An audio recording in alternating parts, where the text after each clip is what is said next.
여러분 안녕하십니까? 광주 MBC 5시 뉴스입니다. 광주 아이파크 아파트 붕괴 사고가 발생한 지 18일째에 접어든 오늘도 추가로 발견된 실종자 2명을 구조하기 위한 대원들의 활동이 이어지고 있습니다. 중앙사고수습본부는 실종자 2명이 차례로 발견된 27층과 28층을 집중 탐색하고 절단기 등의 장비를 이용해 진입로를 확보하고 있습니다. 또 붕괴된 16개 전체 층에 인명 구조견을 투입해 추가 매몰자를 찾는 한편 안전 보강 작업도 추가적으로 이뤄지고 있습니다. 매몰자 수색과 구조에 상당한 시간이 걸릴 것으로 예상됨에 따라 중수부는 육군과 특수전사령부 요원 등을 투입하는 방안을 검토하고 있습니다. 코로나19 신규 확진자가 400명을 넘어선 가운데 연일 확산세가 계속되고 있습니다. 광주시에 따르면 오늘 오후 2시를 기준으로 현재까지 377명의 신규 확진자가 발생했습니다. 광주에선 어제 하루 422명의 신규 확진자가 발생하는 등 1월 들어 어제까지 5,509명의 신규 확진자가 발생했습니다. 지난 한 해 동안 7,020명의 신규 확진자가 발생했는데 한 달도 안 돼 지난해의 3분의 1을 넘는 확진자가 발생했습니다. 어제 300명이 넘는 확진자가 발생한 전남에서는 오늘 오후 1시까지 48명의 확진자가 발생했습니다. 오늘 오전 6시 46분쯤 고흥군 남쪽 26km 해역에서 규모 2.3의 지진이 발생했습니다.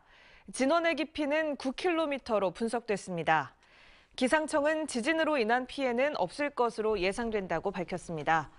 이번 지진으로 전남 지역에서 진도 2의 흔들림이 관측됐는데 진도 2의 진동은 조용한 상태나 건물 위층에 있는 일부 사람만이 느낄 수 있습니다.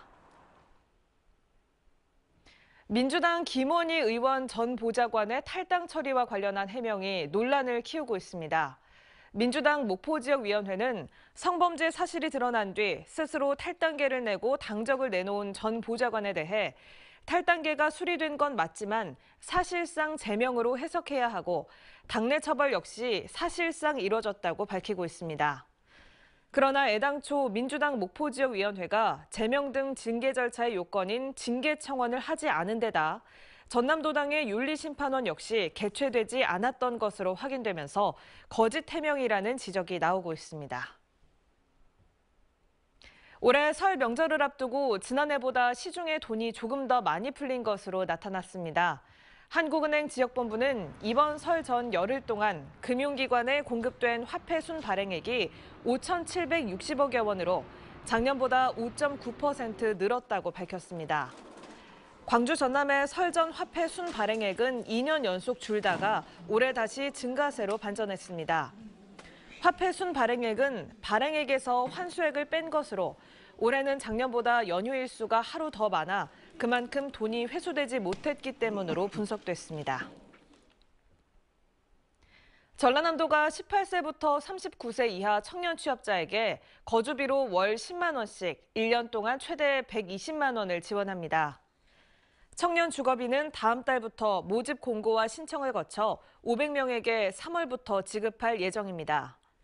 이외에도 국토교통부가 19세부터 34세 이하 청년 주거비로 월 20만 원씩 1년 동안 지급하고 신혼부부, 다자녀 가정의 주택 구입 대출 이자를 월 15만 원씩 3년 동안 지원합니다.